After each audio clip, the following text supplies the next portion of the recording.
Counter Logic Gaming going to go ahead. They'll get rid of the Flex Pick Irelia. They'll take out the Sona to get rid of any sort of Sonateric shenanigans, as Team Liquid has not been convinced by the analyst desk's cat influence and will continue to ban Yuumi away. Clearly biased against cats. Not going to allow that to come through.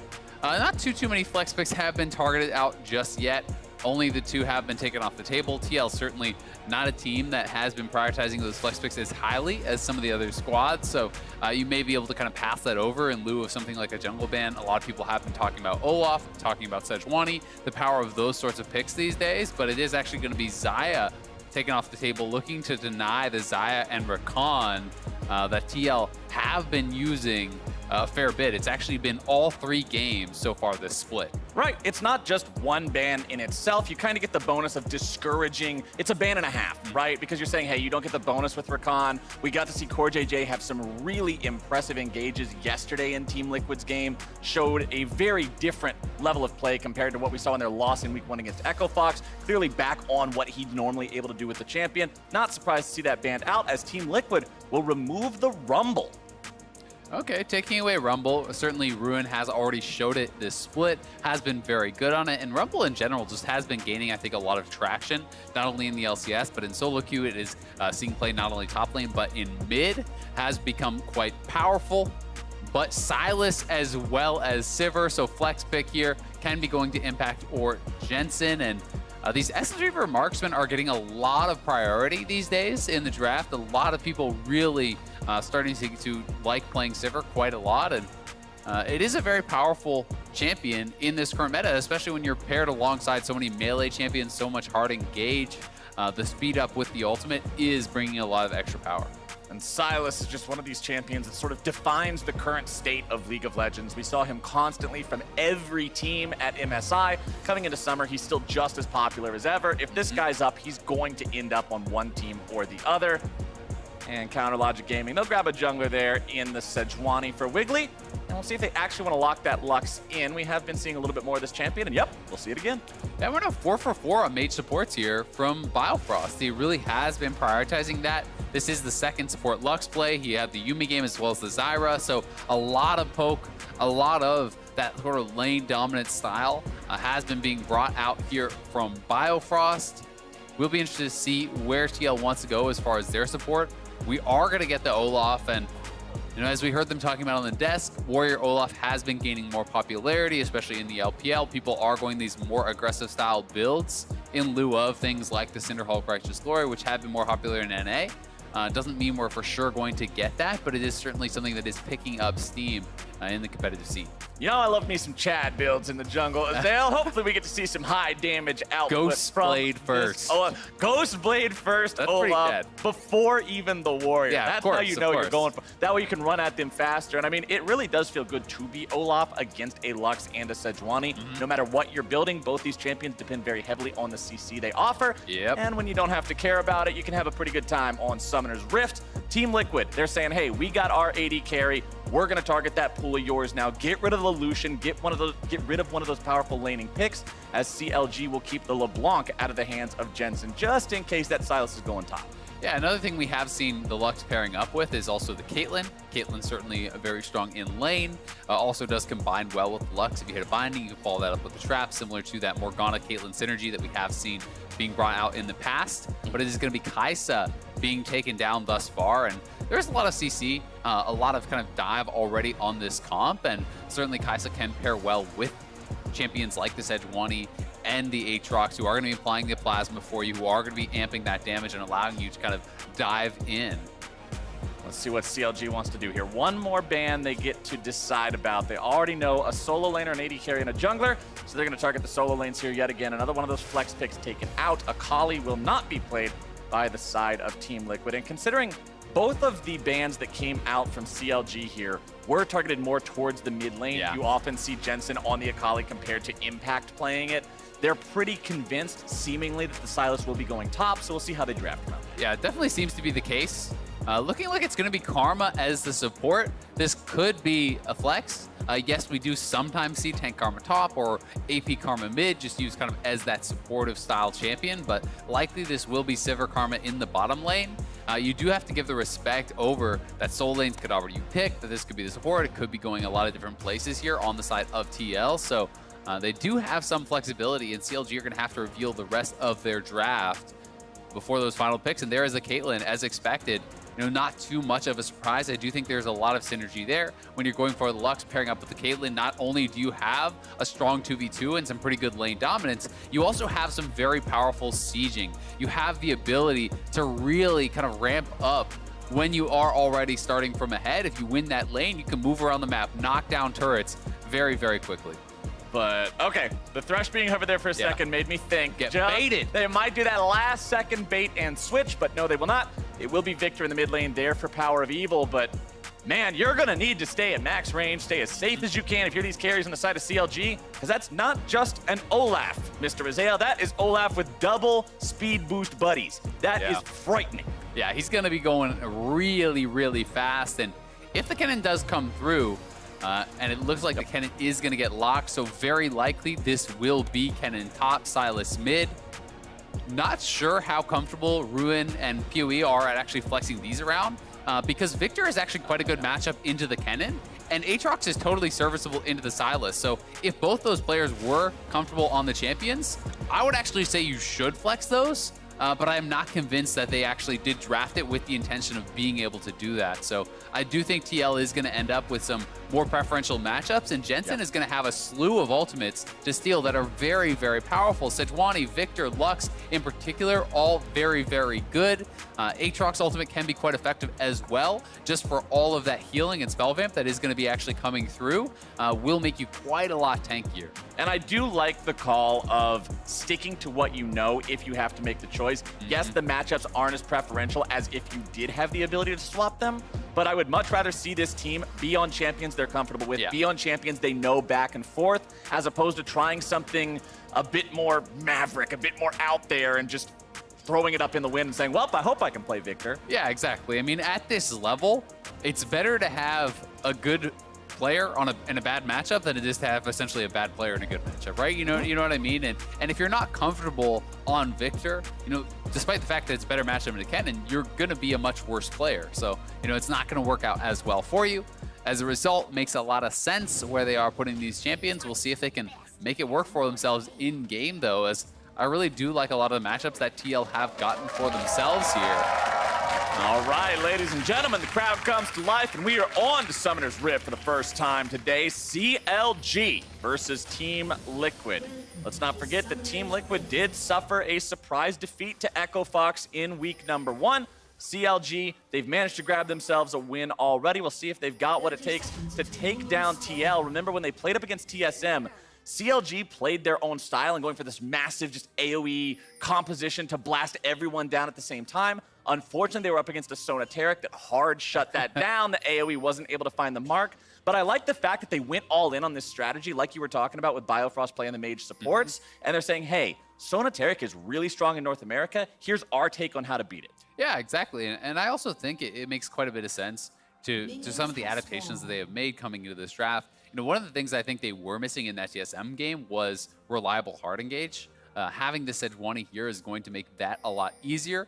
There are also some adaptations that are kind of fun to talk about. You can see both of the ADs actually took TP, so the heal is on support on both sides. It is also not Aftershock Lux, which is the standard. This is Guardian Lux, and that is to deal with a lot of the poke that is going to be coming through from the Karma and the Sivir. So these are these small adaptations it ruins, which will help you out with your lane.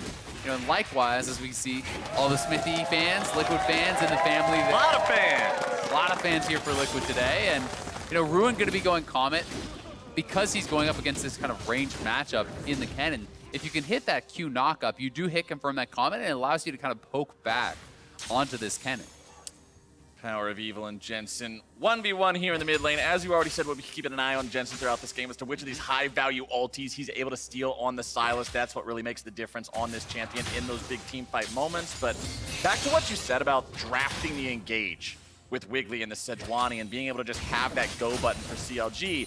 I know that one of your philosophies for teams that are at the bottom of the standing is to draft simple compositions, go for ease of execution. And I tend to agree on that. I feel like a lot of times you'll see teams go for these more advanced strategies that are really difficult to pull off, and especially if you're up against an opponent that is of a higher caliber like Team Liquid is compared to most teams in the LCS, you're putting yourself in a really hard spot. I like the fact that CLG has these go buttons in not just the Sejuani, but also in the Lux. Yeah, definitely the case. And, I think TL does have some answers for it as well. You do have the ability to have Sivir try to tank Sejuani ultimate Spell Shield. You have the ability for Smithy to try to tank that up and then use Ragnarok to actually get out of there. So there are some difficulties there.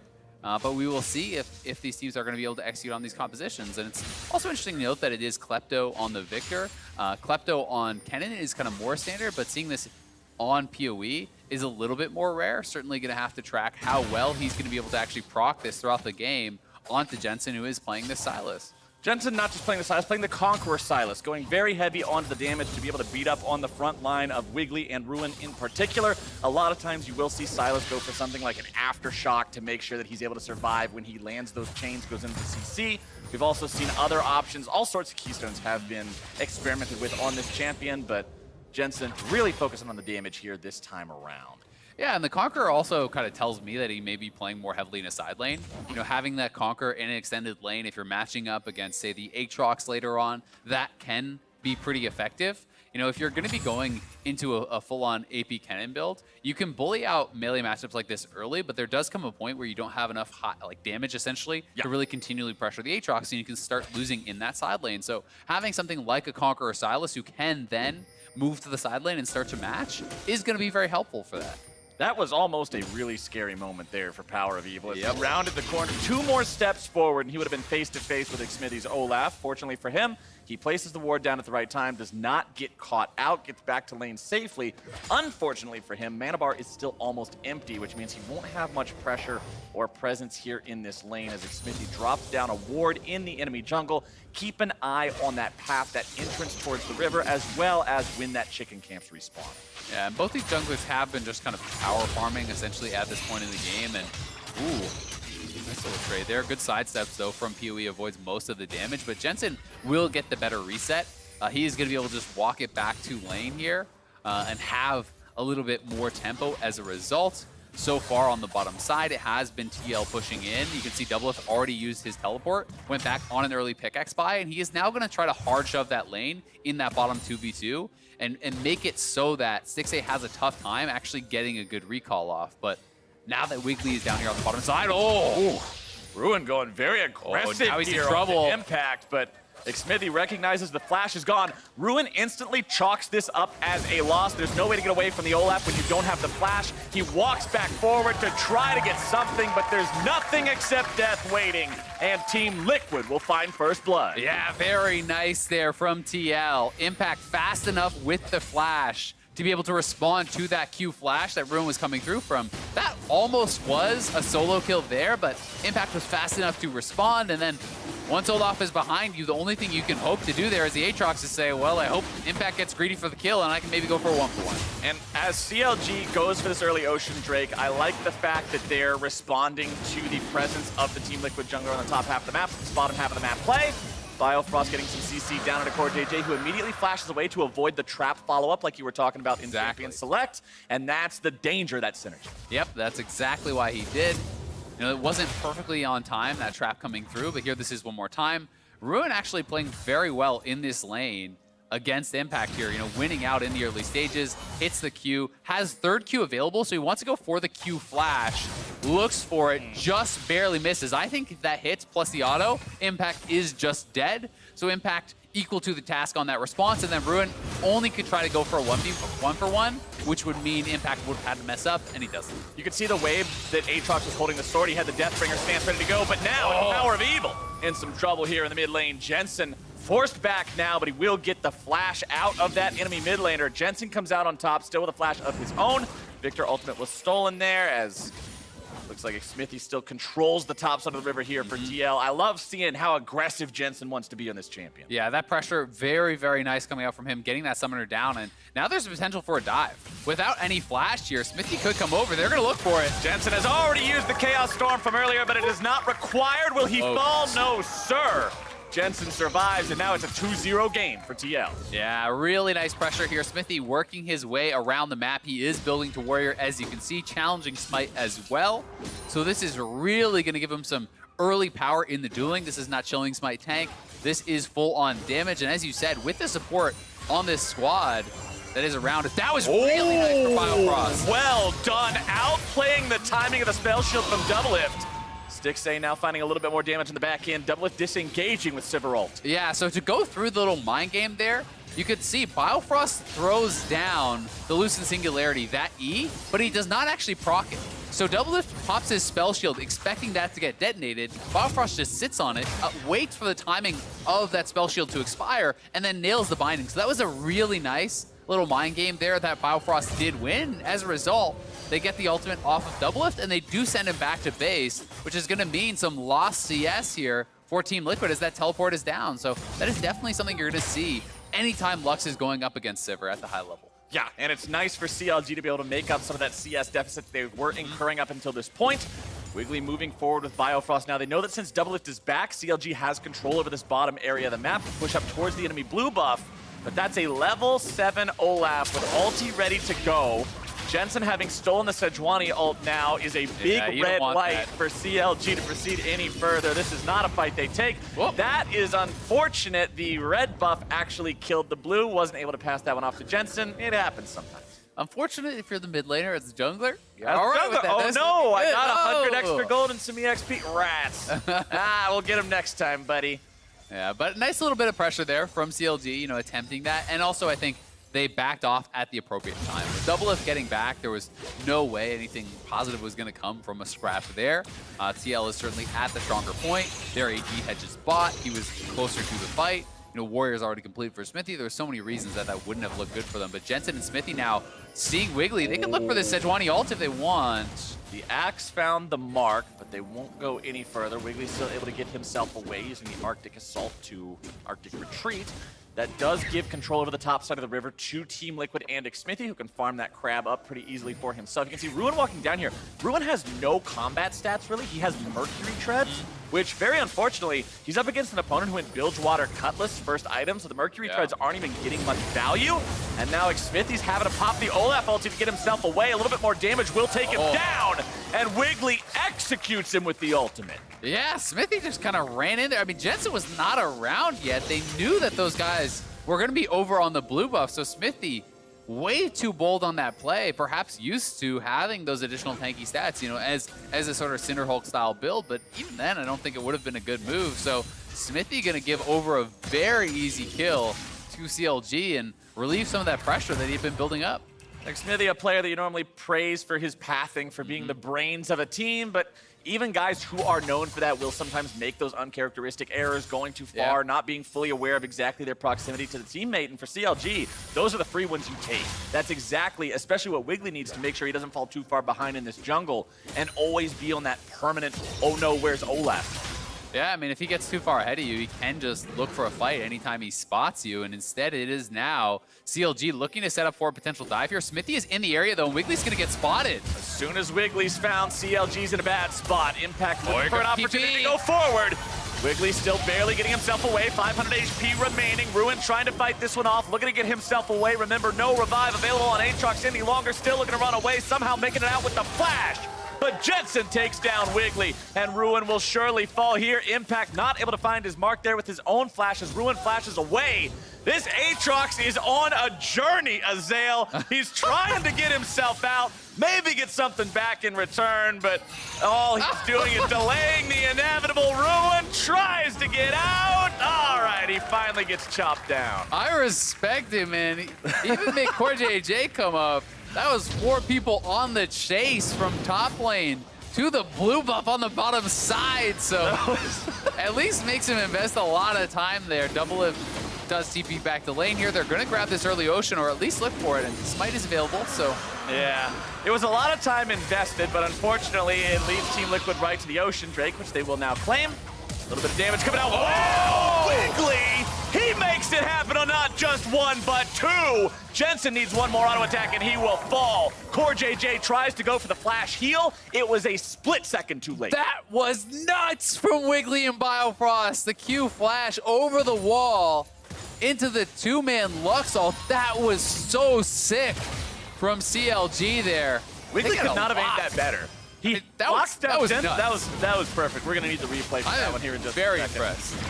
And now that gives CLG the opportunity to say, hey, it's black and white screens for the enemy mid laner and jungle. Yeah. Shelly's a freebie. I mean, these last couple of minutes have really kind of swung things back towards CLG. They are looking very competitive once again here in this game now. Gonna grab the Rift. It's a dragon apiece. The gold lead, really nothing to write home about. If you can cash in with that Shelly, you're gonna have tied things up. So here it is one more time. They do grab this Ocean Dragon, but you can see Smithy is hesitating. He's not sure, do I really want to blow the ultimate? All right, Victor shows up, I guess I do. Doublelift walks back to give him his ult to get out there as well. Ult, flash over the wall. W hits them both, the Luxalt across them as well. They knock down multiple members, and Core JJ even looks for the flash heal, but he hesitated a little bit there too. So TL losing a lot off of that play. Both summoners on your support and your one-time stopwatch on your mid laner. Big moves for CLG. Make sure you hit us up on Twitter at LOL Esports with your own opinions on what was the biggest moment in the game with hashtag LCS big plays. As we might get even more here in the mid lane as Shelly's summoned up. CLG want to protect her, make sure they get some of that plate money. They summoned her up this quickly, even though the wave wasn't in the best spot, because this right here, 2 plates worth of money, ka-ching, 320 gold in the bank. Yeah, that is going to feel really good right there. Cashing in on those plates, that's a kill worth of gold that they did grab, and they got it with only a couple seconds to spare before the turret plates do just expire right now. So well done here by CLG, battling back, keeping this game close thus far against TL, and we'll see if TL can find a more decisive fight in the mid game. This is certainly, if you're looking back to spring, the kind of game that you'd be feeling very, very confident about their position in. But we did see them give up that loss last week in what was a fairly similar game. They actually had a much more significant advantage, and they weren't able to execute in that mid-game Q fight. So they're going to have to show it to us, see if CLG can pull it off here. And what we're looking for that CLG pull-off, pop-off moment is finding these continued engages like they're doing with Wiggly. We already talked about how important that go button is, and CLG have found a way to make that success so far. You can see there the plates. They were able to get themselves 4 of them. TL, no plates at all. That is a really rare sight to see. TL, really well known, in North America for their dominant lane phase. They usually are a team who is grabbing a lot of those turret plates, getting the additional gold. This time, CLG equal to that task, not going to be giving up much, and we'll see if they can actually get a lead going forward. I do think that this damage build on the Olaf can be extremely powerful when supported by that Sivir ultimate, when supported by the Karma shields. But that being said, if you are not ahead, it does hit a point where you are ulting, you're getting those negative resistances, and Victor and Caitlyn just kill you. Right? Like, you just die while you're trying to run in. So you need to be playing from a point of power. They are certainly strong enough still to be looking for those plays, but you want to see them finding opportunities to look for those engages in those team fights around those neutral objectives. Chad builds truly are a double-edged sword. Yep. Fall behind too far, and the game quickly becomes a 5 versus 4. But bottom side, it's Stixxay and Biofrost using the power of this long-range lane to take down the first turret of the game and put CLG in the gold lead. Yeah, and really the first kind of time past the very early seconds of the game that they have had that whatsoever, but now looking for the all-in. Nice engage from Jensen on the power of evil. Smithy makes his way into the fight now too. PoE barely able to escape from this one. Has to be careful about stray axes at the end of the fight. CLG disengaging there, keeping their mid laner alive. Yeah, and it does actually cost TL the flash though. So yes, they did get some lane pressure. That is nice. They will be able to get some damage down on this turret, perhaps even take it out. But at the end of the day, it's TL who look for the play and do end up losing a summoner. So it will be them just moving down to the Infernal Dragon. They're going to try to get vision around here. That is spawning in 10 seconds, so TL wants to have priority in this area. Will be the first ones to the spot, and we'll be working on getting that vision. And as long as you can secure this Infernal Drake, popping Jensen's flash there in the mid lane to not get a kill or a turret is just fine. If it turns into the Drake, totally worthwhile investment. However, now they've got to consider the fact that Jensen is vulnerable here on this Silas. Power of Evil with the Chaos Storm ready to go. Jensen having stolen the Lux ultimate means some more burst available for the side of TL. Yeah, and look at the top laners up here on the mini-map actually fighting it out. You can see Ruin had the first move. Neither one of them had TP, so he was actually cutting off Impact. Impact had to walk the longer way, and now CLG has priority on this dragon. You're going to have to try to engage through Caitlyn traps, which would be so damn hard. This is one of the most difficult parts about playing against Caitlyn. Caitlyn and Victor, this is the wall of no.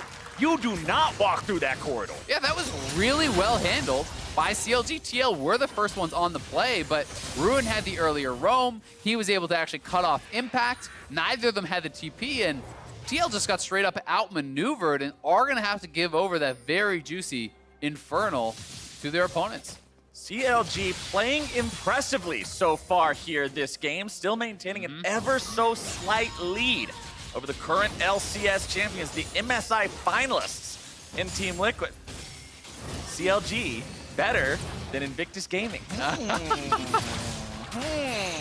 Ship it. Has CLG's time truly come? We will see. I mean, they're also an MSI finalist. That's true. It's all adding up now. This is an MSI finals. We're connecting the dots. All the pieces are coming together. And for CLG, items are starting to come together now as well. You can see with the Infinity Edge and Berserker's Greaves completed for Stixxay. Now he's got the Kerchase Shard in inventory, moving towards what is likely the Rapid Fire Cannon.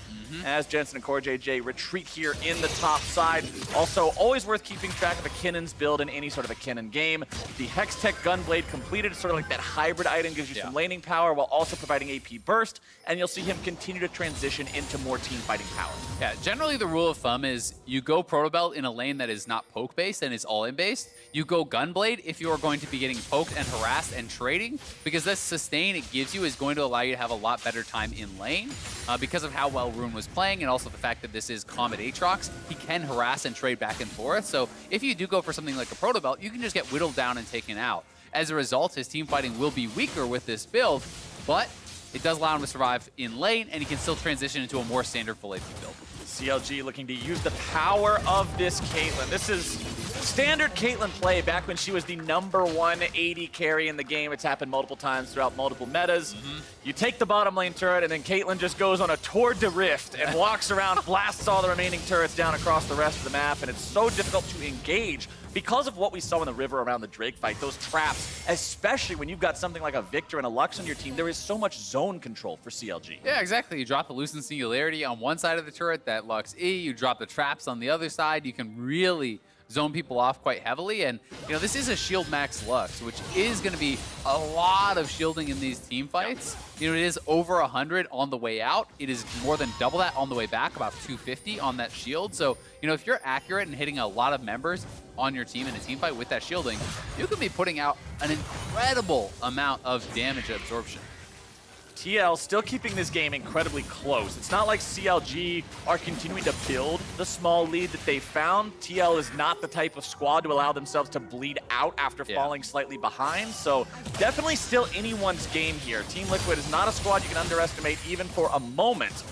Let's see how things continue to play out. As you can take a look at the vision here from the side of CLG, things are looking awfully dark. They have a couple wards in their own jungle, but despite the fact that they've taken down the tier 1s in both side lanes, they don't have the ability to push up anywhere just yet.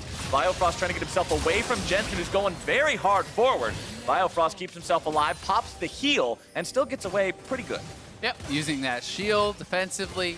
It does drop the heal as well. You can see, though, Jensen at a pretty strong point in the game. They're going in. But over the wall comes Wiggly. The laser goes through. It's only able to find its way onto Xmithy.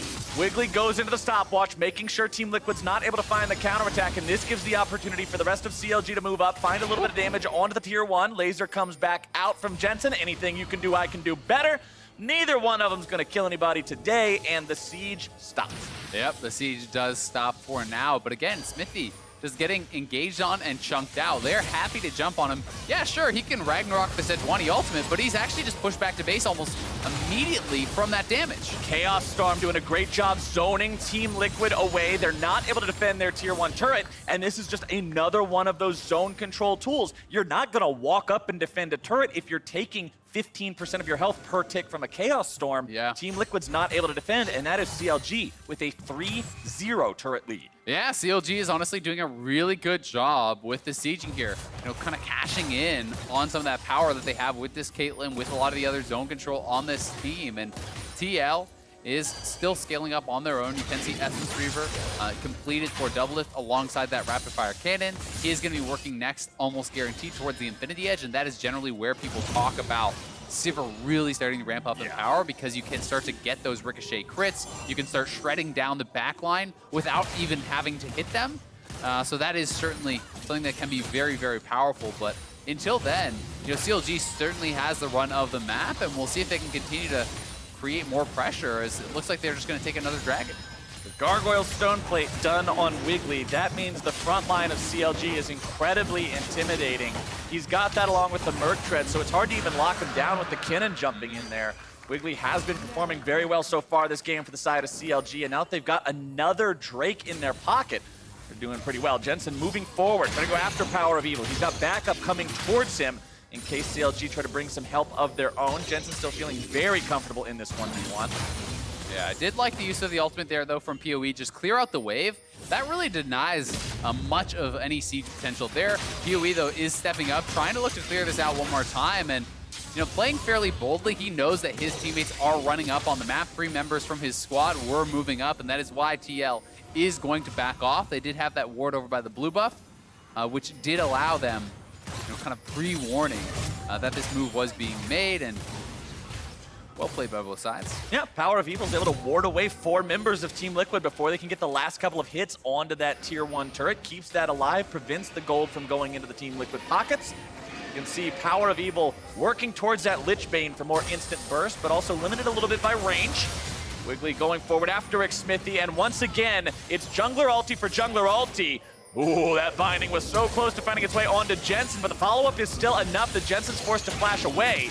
Nice gravity field placed down by Power of Evil, making sure Team Liquid's not able to respond, and CLG are just continuing to look for these opportunities. Yeah, and I really think that Wiggly is playing this very intelligently. He is just constantly engaging onto Smithy, and yes, again, he can use the Ragnarok to get out of there, but he then has no use in the team fight. He's being put on the defensive constantly. They even get the flash out of Jensen, and now they are starting up the Baron here. This will be spotted out, so likely they will have to back off, but CLG is playing very confident and kind of showing us, I think, some of the weaknesses of this Olaf build. The fact that they are able to pressure him so heavily, he hasn't really been able to find any opportunities to look for any sorts of engage, because Ragnarok is constantly being used defensively. Now, the one nice part is, since you are going for the Chad build Olaf, you have Warrior plus Black Cleaver. That's 30% CDR on its own, so you've got the ability to have the Ragnarok up much more frequently than you might with a Cinderhulk counterpart build. But when it's blown all the time for essentially just the Sejuani ult, yeah, you're a big melee minion in these team fights. What are you going to do as non-Ragnarok Olaf? Throw an axe? All right, guys, I did my job. I'll see you at the next one. I mean, you're never going to be able to even get in, right? You're just going to get queued by Sejuani and then die. So it is very dangerous, and Jensen going to have to retreat here. Power of Evil deletes him! Yeah. The Lich Bane power spike online. Check the box and send Jensen home. This is potentially them just going right back to Baron. Again, CLG is playing great here. TL is in the area, but now you're down your mid laner. Baron is being started. We'll see if TL can actually contest this. This is a 4v5. It's a 4v5, but Team Liquid does have a Sivir that is on 2.5 items, and now that Sivir is going to be engaged on. Doublelift having to pop the flash, getting himself away. Xmithy will not be saved by the Ragnarok today, and Ruin is rampaging onto the AD carry. Doublelift tries to get himself out, but he will be slammed into the dirt by Power of Evil, and Counter Logic Gaming are popping off. CLG are looking great here against Team Liquid. This should be their Baron for free. We see the TP coming back in here from Jensen. He's going to try to work some magic. CoreJJ is around as well. Impact still has Flash Ultimate, so they can still make something happen here. Cannon's going to look. CLG has to pay respect to what this Cannon is able to do. Jensen getting himself zoned away, rooted up, bursted down, nearly going to be killed, and now he is gone. Stixay grabs it, and he's going to get another one. A double to the AD carry as CoreJJ goes back to the spawn platform. And ladies and gentlemen, CLG will find that Baron. They are dominating here against TL. Jensen just goes down again. TV's back in. Here is the previous fight after Jensen had been picked off.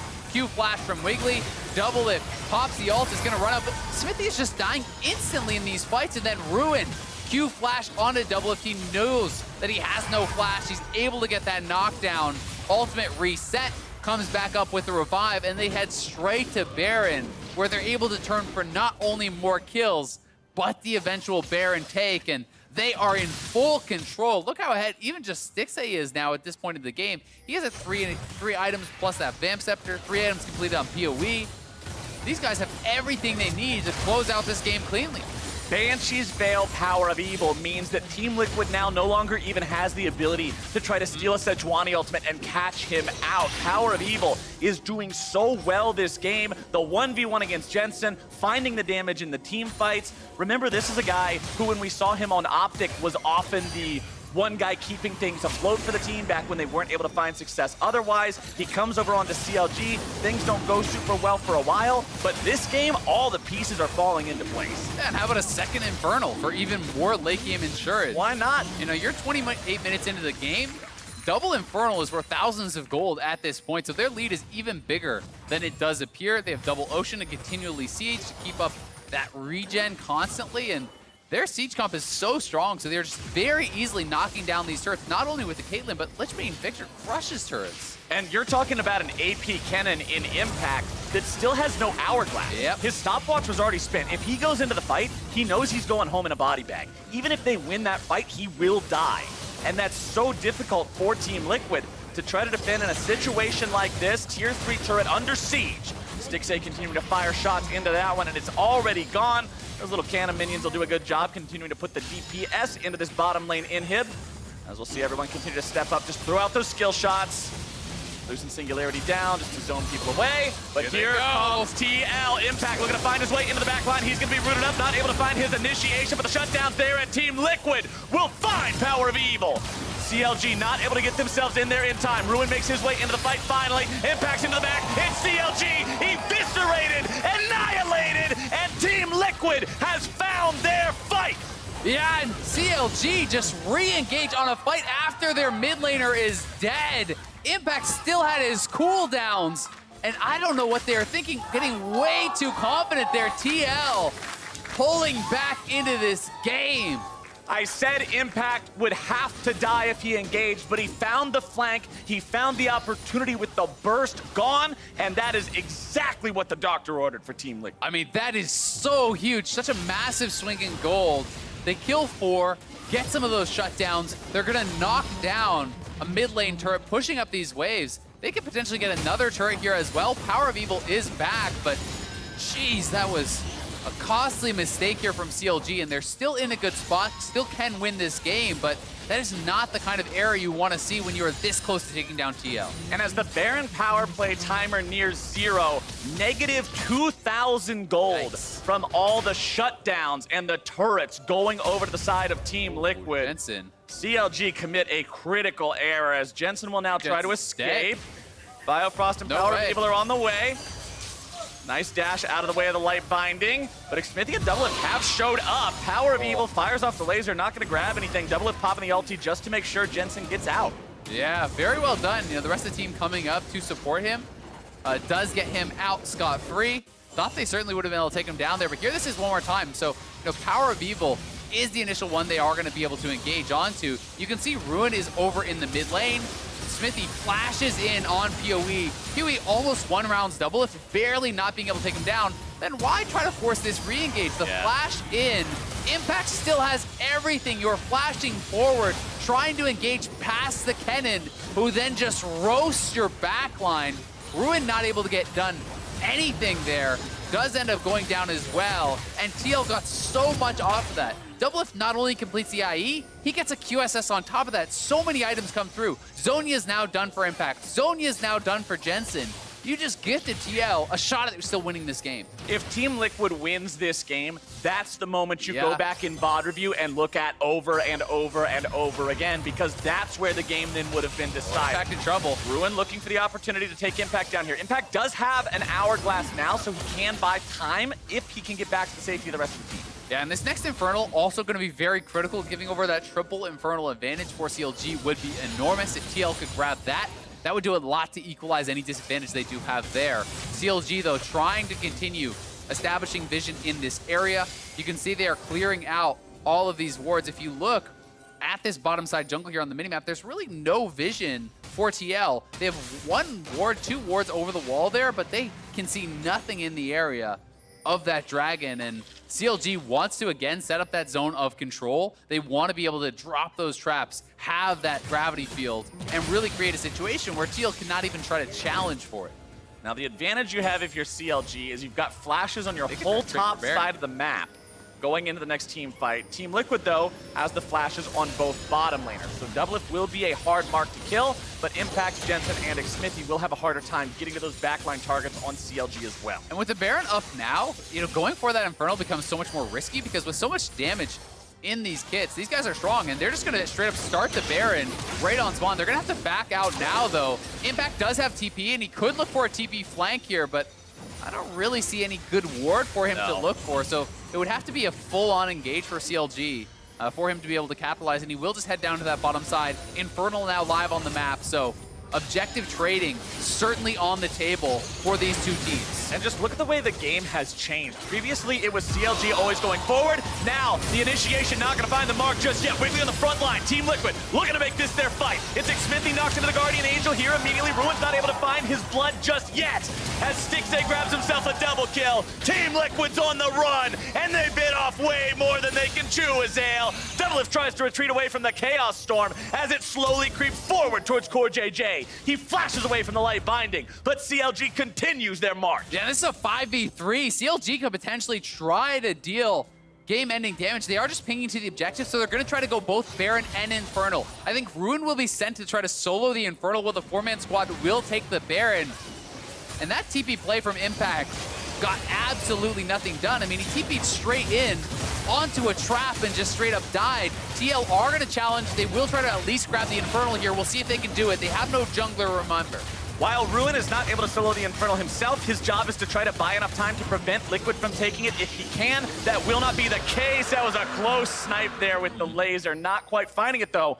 Team Liquid will at least get a little bit of a silver lining along that dark cloud, but let's take another look at this fight. Yeah, so watch this TP. This is not really the best TP flank, and Stixxay says, great, I'll just drop a trap. So Impact does come in, immediately Zonias to not get trapped up, but then he's just going to get trapped straight out of that. Caitlyn denies this sort of a play so easily. Yeah. You need to be TPing in from behind so that you cannot have the traps pre-set up on that play. Xmithy is focused down, Impact is out immediately, and with those two frontliners down, CLG was always going to win the fight, and again, showing they are not done yet in this game. They are still in a position of control. Power of Evil also having his juke boots laced up. That could have been a very different fight if Jensen's initial stolen Sejuani ulti made contact with the CLG mid laner, who did not have his Banshees up and has no QSS. And remember, this is actually a triple Zeal build coming out from Stixxay. So he's already at 90% crit. This is pretty rare to see these days.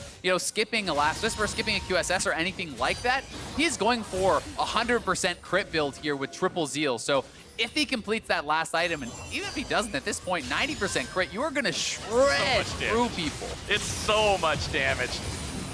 Bloodthirster also done there as nail. Oh, that is the catch if I've ever seen it. Biofrost takes the credit. Impact's prowling around looking for a flank, but instead he's the one who gets caught out. And now Jensen and the rest of Team Liquid have to somehow defend 4 versus 5 against a Baroned up CLG.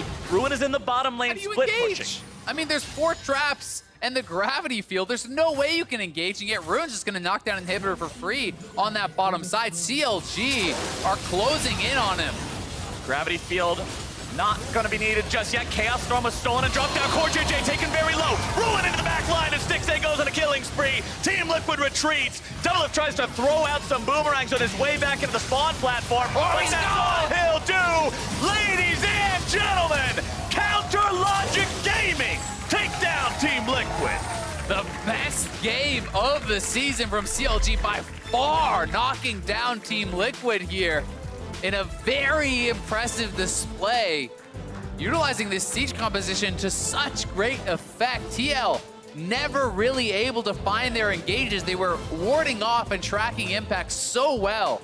throughout these fights, constantly being able to deny him from getting those engages. The lasting thing that's just gonna stick with me about this game is how decisive CLG looked. This was not one of the very common situations that you see where a team goes up against one of the top teams and they get all nervous and they won't try to force anything even when they have a lead. CLG walked into the Baron pit so many times and just started doing it. Yep. This is the kind of play that you see in international tournaments where the teams aren't actually afraid of each other and they say, no, we have a lead, we're gonna start Baron, you must answer. CLG had that same attitude against TL and it put them in a spot where they made TL answer, and it was just so fun to watch because they were in control and they knew it. Yeah, they certainly were, and despite the fact that they, did make that one mistake in the base where they give over all those kills, CLG did not just roll over and die. They just went right back at TL. They realized, hey, yes, we messed up. We're still in the lead. We're still in a strong position, and they continued to look for fights, to force around objectives, and this was a beautiful game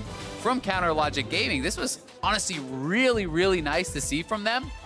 I especially think Wiggly needs a lot of credit for how he played and attacked Smithy in the jungle. All of CLG did their part to make sure it happened, but for more on the victory now, Riv is standing by for an interview with CLG's jungler. Thank you very much, gentlemen. I am joined by Wiggly after Counter Logic Gaming's win over Team Liquid. Wiggly, it looked like so much fun as you guys were on the Rift. What was the plan coming in today to take down Team Liquid?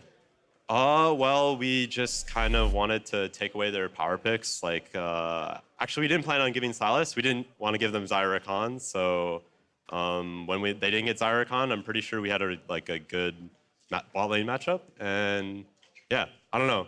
There wasn't specific planning for TL. We just kind of did our own thing. So yeah.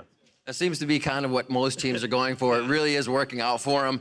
30 minutes in, kind of passed your mind back. A bit of a scare down at that bottom inhibitor. What were the calls going in? What made it so hard to get down Team Liquid that first time at the base? I think we were just trolling really hard. We had the scaling comp and we are in a winning position, and we just everyone kind of just was freaking out. We're like, we're winning, you know. So I think we just need to calm down next time and not overthink things. So yeah. Don't counter logic yourself. Final question. What are you looking as a jungler to improve on this season? You're becoming a long-standing member of CLG. What's the focus for you in summer? Winning. I like it. Short and sweet. Ladies and gentlemen, Wiggly, jungler for Counter Logic Gaming. We're going to throw it back to the analyst desk. Thank you very much, Riv. Solid focus on winning, that is, for CLG, and they picked up a win against our defending champions in Team Liquid. As Azael called it, probably the best game of the split so far for this CLG squad, and they did it with a composition that I think suits them quite well, but also showcases a few of these picks that we've been talking about might show up and rise to prevalence. Yeah, when we cut the segment, we were doing win conditions for this. When I think about what's a good draft for CLG after I criticized them earlier in the show, I actually love this draft and what they went for here. PoE is kind of their big late game threat, and you want him in a good matchup, but one that's always going to scale into team fighting. Victor's the perfect pick for him.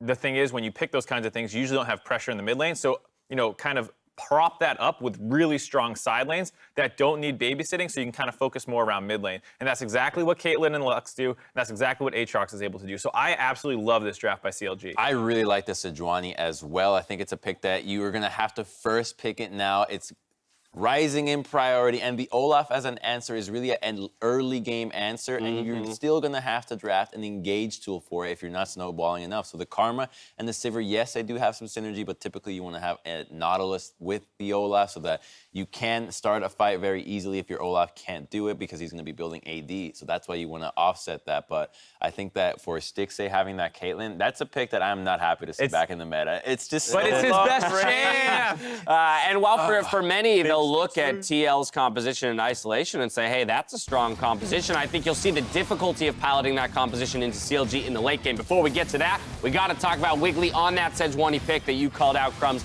He stepped up today. We just wanted to see Wiggly have a great game, and he did just that, making a very assertive play. And the second that he got past the early phase against the Olaf, it was just a Wiggly show because Olaf can't really do a whole lot. He's not going to solo the Sejuani because Sejuani can always get away. And Sejuani always has threat on Olaf that you're going to get locked down, force the ultimate, and all of a sudden you have to wait another minute and a half for Olaf to get back in the fight. Whereas Sejuani, every single time. Ready to fight. Doesn't matter with ult or not. You got that Warmog seal. And for the side of the way Team Liquid's comp wants to work, they eventually kind of want to have this 4-1 setup where the Sylas is going to be strong enough to kind of split. You can also 1-3-1 if the Kennen gets ahead. But the problem was when Sylas started splitting, they never actually found an opportunity. They went top multiple times on the Victor, trying to wrap around behind, but every time PoE did a good job backing off and kind of absorbing that pressure as they just continued to scale after having a stronger early game. There's no engage, right? Yeah. You have Kennen. The only Kennen is your way to engage with a teleport flank. Karma, Sivir, Sylas. You run Lux. fast. Not a single member is going to run into a Gravity Victor, field. Yeah. Lux, Caitlyn trapped, and the Sejuani body blocking. So they just had no answers. Right. And the teleports that did happen from Impact were leaving a lot to be desired. Right, there was only essentially one team fight for Team Liquid, and it was the one time that Impact was able to get an ultimate onto the backline, zero out a couple of members. But I want to return to your point, Mark, around the 1-4 kind of setup for Team Liquid and the response from CLG. Power of Evil playing this Victor incredibly well, even so much so that he'll get this one, the solo kill against Jensen in the top lane, taking a look at it from PoE's view, before we dive into a Baron pickup for the whole squad. Yeah, I mean, that was the setup for this next play where they immediately after that say, okay, we have the man advantage, let's force around Baron. We're not really looking to finish the Baron, we're just trying to bait them close enough that we can re-engage onto them. Like Crumbs was saying, they have so many more tools at their disposal to go forward, with that Sejuani being a great start to a fight, that as soon as they get that, they grab the Baron. And the game was still hard. Like, TL picked a fight or two, but that was really when things came off the wheels, because when the Victor starts killing the Sylas in the side lane, you are in some trouble. I will say that wasn't necessarily a full solo kill. The Caitlyn ult, that's true, the Caitlyn ult came in. Prevented some of the healing, right? Because you could have been counter-engaging. That's very fair. That's very fair. Okay, 2v1. I take it all back, Power of Evil. You're not as good as I said you were. No, but for this CLG squad, I guess, in seeing this, is this, I mean, you mentioned this was the kind of composition you'd want to see out of them. Has CLG found their answer to their season-long struggle in terms of how to operate as a team? I hope so. I hope that they take this blueprint game and say, oh, this wasn't just good against Team Liquid. This should be our primary play style, where our bot lane gets winning matchups. Remember, Kalista was also a pick that sticks. Top was winning too. Yeah, Top gets these bruiser, frontline, 1v1 type champions, mid lane hyperscaling mage, or even like a Kassadin is fine. Anything that's going to scale really well. And your bot lane plays an aggressive Kalista, Caitlyn, these kinds of lane dominant champions. I think that's a blueprint with enough champions in those pools that you can run that time and time again. Yeah, I want to see the Sejuani, the Victor, and the Caitlyn over and over and over for CLG. I think that the Victor is perfect for PoE. Great wave clear, lets you stall out late game, always big impact in the team fight. If you get caught, use all your spells right away. You still have a huge impact. You can win the bottom lane with the Caitlyn now, and then the Sejuani for Wiggly. These are bans that people are going to have to start looking at CLG moving forward, just off of one game. Brief point on TL. They're now sitting at 2-2. We talked about the expected come down coming off of MSI. So instead of evaluating necessarily, the team's power level here, I more so want to just get a sense from you guys when it is that we're looking to, what's the inflection point of the split in which we're looking for TL to kind of return to form? It's weird to talk about, Yeah, I think post-Rift Rivals makes a lot of sense. Yeah, post-Rift Rivals, but the other thing is, too, they were talking about, from the River interview, about wanting to get to a point where they can Smash now and take their foot off the gas so that they can rest and put their Academy squad in. But if you're 2-2 and then you're at 6-4, like, you're not clinching first. Right, you're not resting anytime soon. So we'll see if the wins start coming for Team Liquid, our defending champions. Either way, 2-2 they sit at the moment. Do you like the color red? Like supporting teams? Lucky you. Team passes for Clutch Gaming and 100 Thieves are available in client now. Set up your team pass, unlock the team-specific icons, and level up that in-game experience. Check that out.